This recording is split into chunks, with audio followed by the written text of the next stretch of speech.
Hi everyone, good to see you for another video. I'm Jonas, a co-founder here at FlowLab, which is a mental fitness app with a mission to help people find more flow.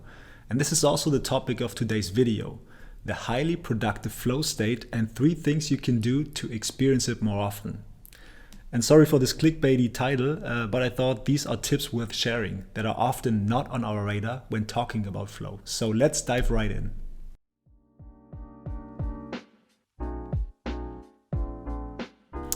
For those of you who have not heard of the flow state before, let me quickly break it down.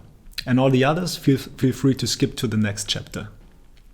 Alright, so flow or the zone is this mental state where you are so highly concentrated and immersed in what you are doing that it feels as if merging with the activity itself. It's effortless high performance.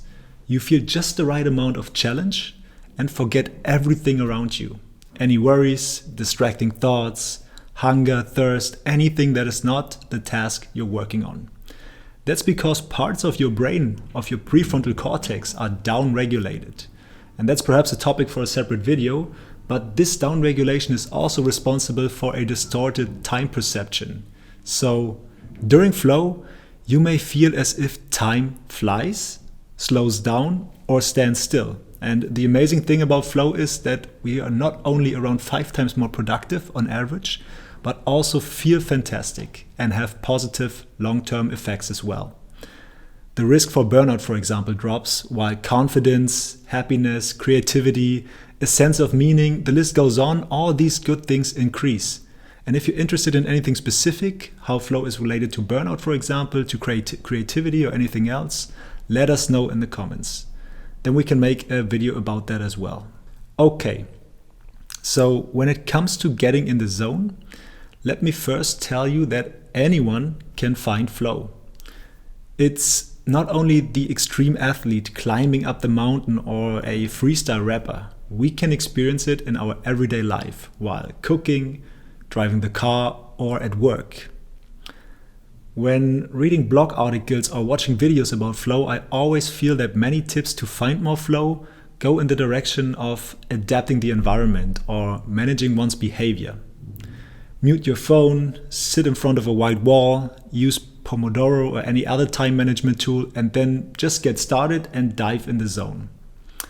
I think that's a bit too easy, because even if we're sitting at the desk in front of the laptop, there are still so many flow stoppers, as I like to call them, holding you back from being productive. Be it that you may begin to daydream, self-doubts or self-consciousness because you feel pressure to hand in perfect work, maybe feeling unmotivated and not getting the point of doing the task in the first place. All these uncomfortable thoughts and emotions, they can keep us from finding flow as well. It's not only the environment or our behavior, we also have to regulate our thoughts and emotions. So that's why I've gathered 3 rather uncommon ways to pursue flow that hopefully go beyond the usual productivity tips. Let's start with a fun one, using play. Flow is also said to be an autotelic state, which basically means that we're doing the activity for its own sake. And we would even enjoy it without any external incentives like money, prestige, or other rewards.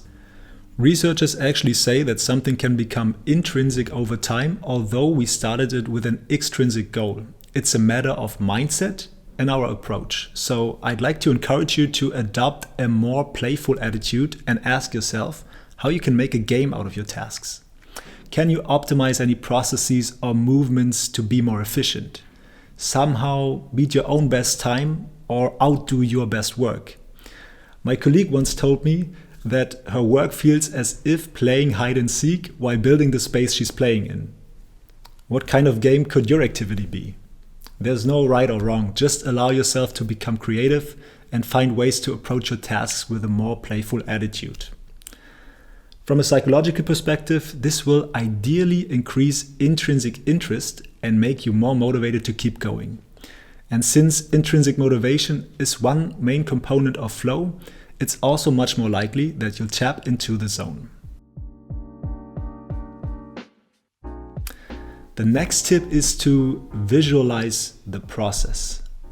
There are already many studies on the positive effect of mental imagery for our performance, motivation, and confidence. It kind of works on an emotional level and can therefore help us put us in an optimal emotional state, something we might struggle with when having to force ourselves to summon up discipline and self-control. One very popular visualization exercise is to picture the moment where you achieved your goal and succeeded. That's certainly a great way to develop the motivation needed to get started, but once you're in the process of pursuing a long-term goal, perhaps becoming fitter, learning a new language, writing a thesis, or studying for an exam, whatever it is, there are so many fork in the road moments where you have to decide which path to take. One path is giving into the urge to procrastinate because the task just feels way too big or the reward is too far down the road. And the other path is overcoming these uncomfortable thoughts and emotions and taking step by step to move closer to your goal and having fun during the process. Imagine it's 7 in the morning and you have to choose between staying in bed for a bit longer or getting changed for a run in the park. That's one of these decisive moments. Or you've had already a really packed day and need to decide whether to watch Netflix or to practice Spanish vocabulary. How would you decide? Well, we can train to automate making productive decisions so that it doesn't feel like a battle or inner conflict each and every time. So really take a few minutes to picture situations that are likely to tempt you into procrastination or comfort, and visualize how you choose the more productive option. It's much more powerful than it may sound, because by practicing this thought pattern, we strengthen the corresponding neuronal connections in the brain, a process called neuroplasticity. The key here is repetition. The more often we train to make productive decisions, the stronger these neuronal connections and the more automated these thoughts become. So give it a try, and if you like, you can also try a guided version of this exercise with the flow session Eyes on the Prize that you'll find in the training area of Drive in our Flow Lab app. Alright, the last tip goes a little deeper. There is research showing that finding flow is much more likely if the goals we set for ourselves are aligned with our deeply rooted motives. So I detail these specifics in a moment, but these motives are often subconscious and learned very early in childhood, often before we learn to speak. And again, visualization here is a fantastic tool to make them accessible to us. Because, as I explained earlier, mental imagery works on an emotional level, as do these implicit motives. In psychology, there are 3 different motives, and the extent to which they're manifested is different from person to person. There is the achievement motive, the affiliation motive, and the power motive. The achievement motive is all about having accomplishments, feeling competent and successful. For those, it feels satisfying when winning games or competitions, when succeeding at work, or having a sense of accomplishment when continuously improving yourself. People with a strong affiliation motive put value on social bonding and feeling connected and close to others. And finally, the power motive has to do with sitting in the driver's seat and feeling in control, feeling capable to have an impact and influence certain circumstances or people. While listening to this, you may already have an idea of what is most important to you. The thing is that this explicit level, so the things that we are aware of and can put into words, not always coincide with our true implicit motives. Over time, we may have adopted certain mindsets or norms in order to fit in with the expectations of other people. Being successful, for example, is something that is highly valued in our competitive and fast-paced society. So maybe you're investing a lot of time and energy into getting good grades, a prestigious job, or being among the best in your sports team.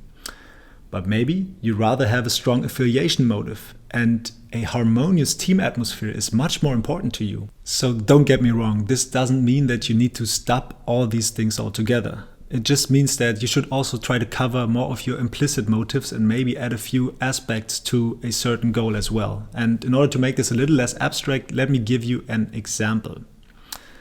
In this case, when being in an achievement setting such as work or school, but actually having an affiliation motive. You could still try to achieve good grades or perform well, but maybe study together with a friend or invest more time in creating a good team atmosphere. Or if you're in a social setting, but you have a strong power motive, you may pick up the reins and suggest group activities so you feel more in control of what is happening. As I mentioned earlier, you can find out which implicit motives you have by using visualization techniques. For example, by recalling a very happy and fulfilling moment in your life, and then reflecting on the things about it that actually created these positive feelings. Whether it was being proud of your success, feeling close to others, or feeling in control. I know this is an ambitious exercise, but it is also so powerful and you shouldn't underestimate it. You don't need to have all the answers right away. Give it a bit of time to find your motives. And make sure to take the time to actually reflect on these things.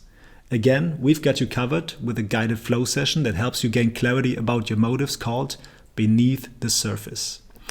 And I assure you that once you have a deeper understanding of what really drives you and what really matters to you, it'll be much easier to set goals that align with these motives and to find flow more often. Okay folks, we've reached the end of this video. Thanks so much for watching. Let me know how these tips work for you in the comments, and also if you have any questions or suggestions for future videos.